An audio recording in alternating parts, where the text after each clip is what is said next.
Guys, Nthefastlane here. In this video, we're going to be taking apart a VTEC solenoid. I'll be opening it up and showing you the seals you need to replace, explaining what it does, and showing you what the most common leak that looks like a head gasket leak, but it's really not. It's coming from the solenoid. Here's where our VTEC solenoid is located. On the left side by the distributor, right here, this is your VTEC solenoid. This is where the D series and B series, H series, and F series usually are located. Now, right here, this is your pressure switch, and right here, this goes to the solenoid that controls the valve inside there, this wire. Well, right here on the head gasket, this little lip right here, this bronze color, copper color, this is my head gasket. I have copper coat on it, Permatech, so that's why it's copper. But right here, you'll see a puddle sometimes, right in there, and everybody thinks, oh, I gotta put some RTV there before my head gasket gets put in, but that's not the case. A lot of times it leaks right at the bottom, underneath here, at the very bottom, where the VTEC solenoid is, and it drips, and then it runs right down here and just puddles right here.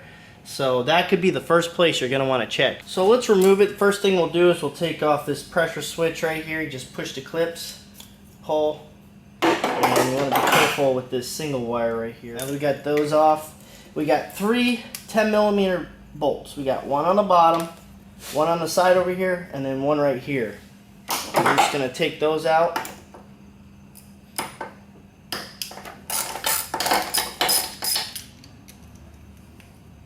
Alright, we got that all loose.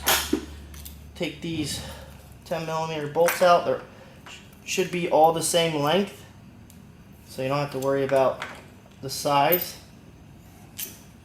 And there we go. We'll bring it over to the desk and have a look. Now, the filter on mine's still stuck to it right here, so I'm going to peel it off.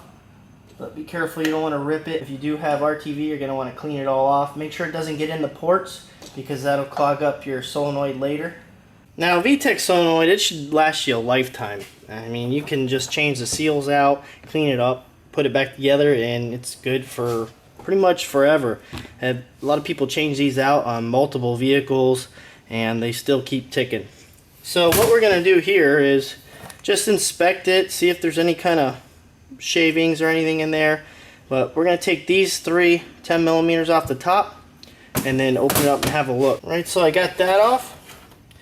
Now the first thing you'll see is another rubber O-ring, one piece, and the key is to tilt it sideways and see if you have a little bit of bubble above the flat surface. If you don't, if it's completely flush, then you're going to want to replace this seal also, and I'll put that down in the description of the video, the part number.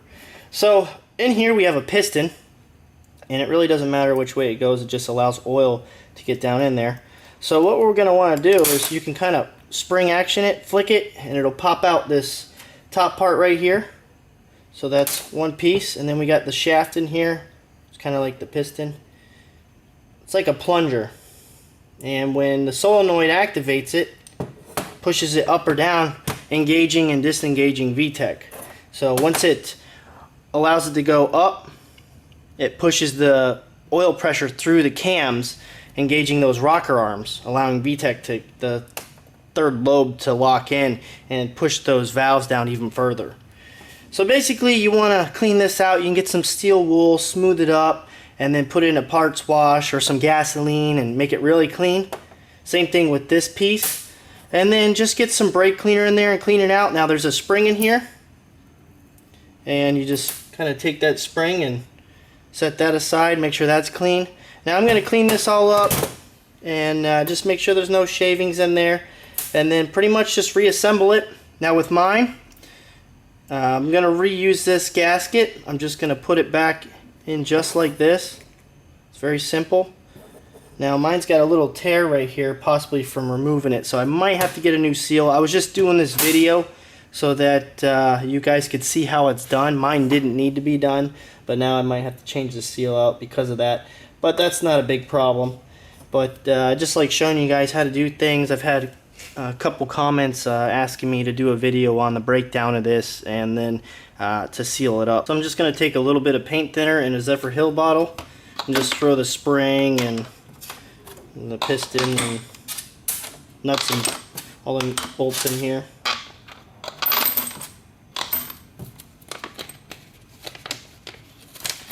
shake it up.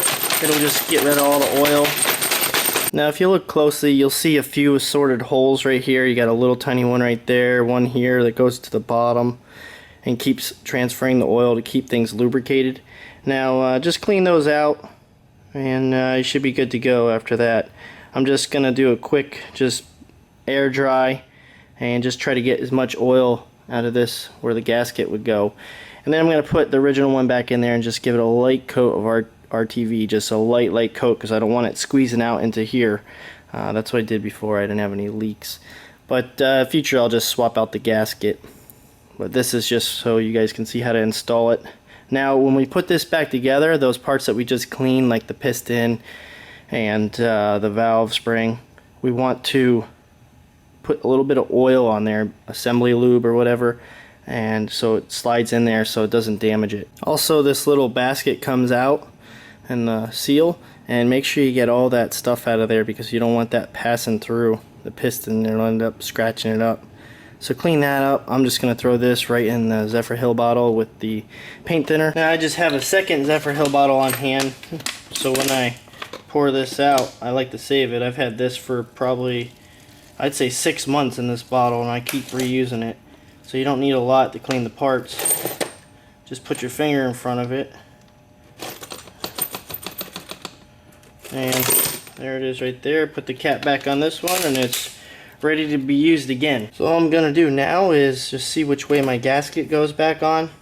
So now I'll just take the filter and put it back in here on the gasket. Here's what it looks like. You can see how it goes in there. Now all we do is just take it and we just set it back in there. Just kind of twist it, make sure everything fits right. Now for the valve piston, I'm just going to take a little bit of assembly oil. Just put just a little bit on there. Kind of roll it around on that one. And we have our top piece right here that's going to go on. And then our spring. Just put a little oil on the spring. First we're going to set the spring down in this middle one right here. Let it drop all the way down to the bottom. Kind of shake it. And it'll look just like that. I don't know if you guys can see it. But down in there. There we go. And then the next thing, take your valve. The small part goes up top. Just drop that down in there. Just like that. It's a little springy. Then you take your other part. Doesn't matter which way this goes, up, down, left, right. And get that in there. Make sure you can push it down. And then last but not least, we have the solenoid, which is on top right here. I'm just going to clean it off real quick. I just got to blow this out and then I'll set it on there. So for this top part right here, I'm just going to take a little ultra gray Permatec high-temp silicone. I'm just going to gently just dab the o-ring, not much. Now that's done, I'm just going to set it on top. Make sure the top's clean, no oil or anything like that. Now we take our 3 10mm bolts, the shorter ones, and we're just going to screw those down in there. Now I'm just going to hand tighten it with a long extension, and I grab up on the top of the ratchet here so it doesn't apply a ton of force because we don't want to snap it. On this one you can actually see if sideways it sticks up past the flush part, so it'll still seal, but I'm just, for extra reassurance, I'm just going to put a little bit of RTV on it. I had it on there before and didn't have any leaks, so this is the quick solution to getting by if you're leaking all over the place and you got it coming out of your head gasket. So just little dabs. Try to stay away from this filter right here. Like I said, nothing crazy, just enough so you can see it running around, and it'll form a nice little seal that should last you practically a lifetime, as long as you don't keep taking it off. Okay, so there we go. I'm going to go put it on the vehicle. I'm going to hand tighten it and we should be done. Okay, we got our surface really clean right here. Everything's dry. We don't have anything in our porch right here. Make sure that you don't have any gasket in there. Now we're going to just set it in there. Just kind of move everything out of the way, and kind of want to get it right on the first shot. So I'm going to get some bolts ready, just kind of slide them in there so you can guide it. You don't want to press the gasket on there with the silicone and kind of smear it. If you get them started, you can keep the solenoid away from the head so it doesn't touch until you're all lined up. So I'm going to hand tighten this down once I get it together. Again, hand tightening. I'm not going to put a lot of force to it. Just a little bit. I'm going to start here and then go to the bottom one.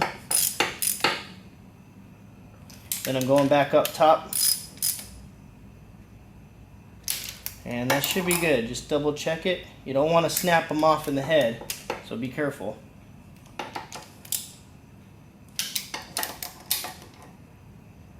And that should be good. Just take your two sensors. Got the solenoid. And then we got the high pressure switch right here. And that's it. You're all ready to go. Remember, I'll put the part numbers down in the About Me section under the video for both the solenoid seal and the valve seal.